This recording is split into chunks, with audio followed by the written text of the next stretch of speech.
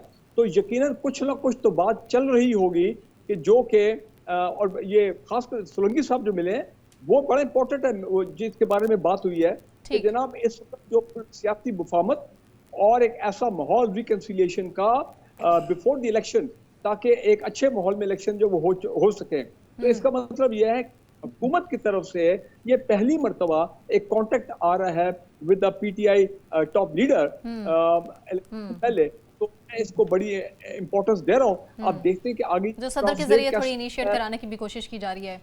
Result आता है जब आने वाले और खबर भी बहुत इंपॉर्टेंट है कि आज चीफ इलेक्शन कमिश्नर पाकिस्तान की सरबराही में कराची में इजलास हुआ है। उस इजलास में इंतखाबात की तैयारियों के ऊपर जो है पूरा जायजा लिया गया है। ये बहुत बड़ी खबर है अगर हम देखें तो। बिल्कुल। नौशाद साहब, आप ही से मैं पूछ लेती हूँ, चेयरमैन पीटीआई, उनको कहीं ना कहीं रिलीफ मिलने के चांसेस हैं, आपको लग रहा है?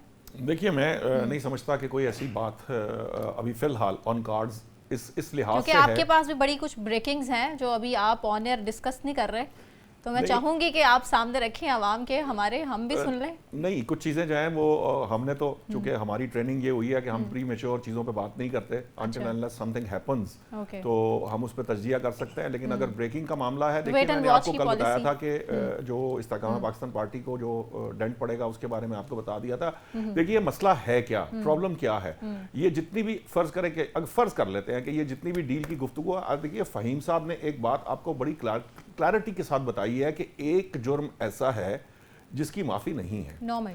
अगर उसकी माफी नहीं है तो फिर क्या इम्कान है कि उसकी माफी के बाद क्या सिचुएशन है। तो anything that happens is basically minus Tehreek Insaf के चेयरमैन। ठीक, और हो सकता है नौशाद साहब माफी देने वाले 9 मई को ही स्किप कर दें फिर? नहीं, ऐसे नहीं होता।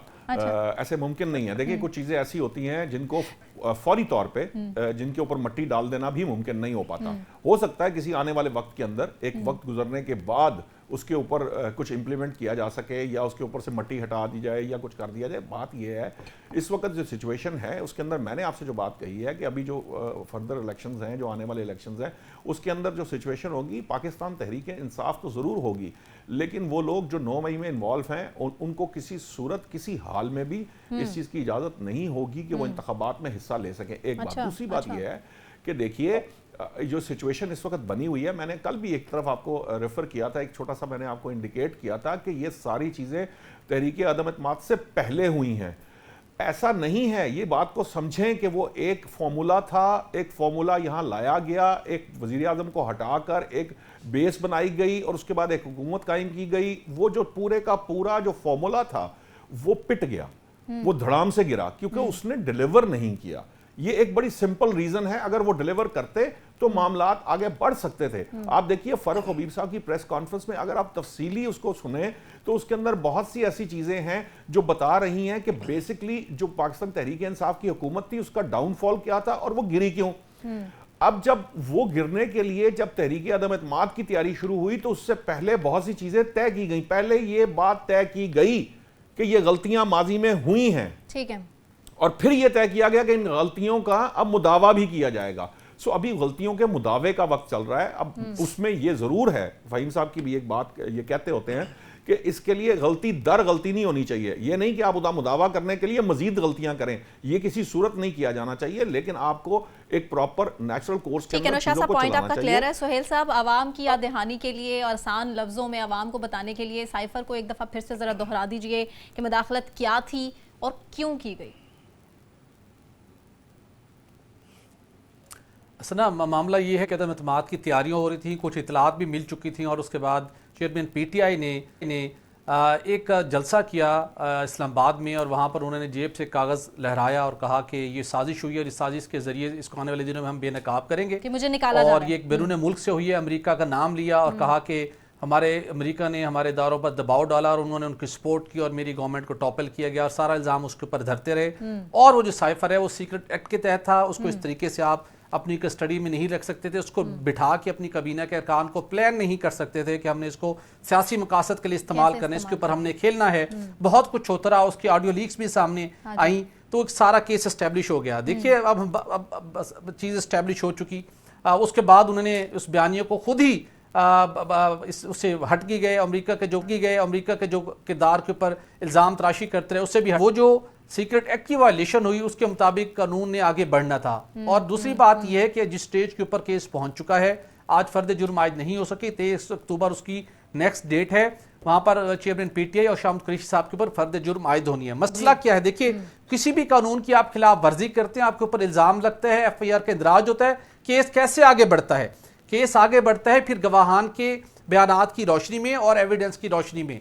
अब इस वक्त जो चेयरमैन पीटीआई के खिलाफ केस है और जितने वो गवाहान जो इस सारी डिस्कशन का हिस्सा थे, जो साइफर के मामले के अंदर शरीक थे, जिनके मुसलसल बयानात सामने आ रहे हैं, और उसके साथ साथ कुछ वादा माफ गवाहान, सबसे बड़ा गवाह आपका प्रिंसिपल सेक्रेटरी, जब गवाही आ चुकी है तो फिर बहुत कम इम्कान रह जाता है कि आपको कोई रिलीफ मिल सके। फिल वक्त रिलीफ के कोई इम्कान नहीं है, पहली बात तो ये है। दूसरी बात यह है कि जिस तरीके से पीटीआई के कुछ लोग सदर मुमलिकत से मिल रहे हैं, उसके साथ इंफॉर्मेशन मिनिस्टर के साथ मिले, ये भले मिलते रहे, लेकिन इनके मिलने के नतीजे में इमीडिएटली चेयरमैन पीटीआई के लिए कोई रिलीफ नहीं है। चेयरमैन पीटीआई के अलावा वो लोग अपना रास्ता हमवार करने की कोशिश कर रहे हैं। चेयरमैन पीटीआई की मुश्किलात अगर कभी जाके कुछ जब कम होंगी, जब मुंतखब हुकूमत का क्या अमल में आ चुका होगा, उसके बाद शायद उनकी मुश्किलात में कदरे मरहलावार कमी होना शुरू हो। फिल वक्त उनके लिए मुश्किलात बेपनाह, उनके लिए मुश्किलात है, उनको फेस करना पड़ेगा, लीगल ग्राउंड्स के ऊपर उनको प्रोटेस्ट करना पड़ेगा, और केसेस इस वक्त जो उनकी नवैयत है वो बड़ी संगीन किस्म की है। तो इसलिए ये कहूंगा कि 9 में और साइफर वाला केस ये डेंजर केसेस है, इसमें कोई शक वाली बात नहीं है, लेकिन कोई ठीक हो गया। बहुत शुक्रिया फारूक हमीद खान साहब, सोहेल भट्टी साहब, फहीम सिद्दीकी साहब, मोहम्मद नौशाद अली साहब, आप तमाम पैनलिस्ट का बहुत शुक्रिया। मुझे सना के आवान को इजाजत दीजिए, अपना ख्याल रखिए, अल्लाह।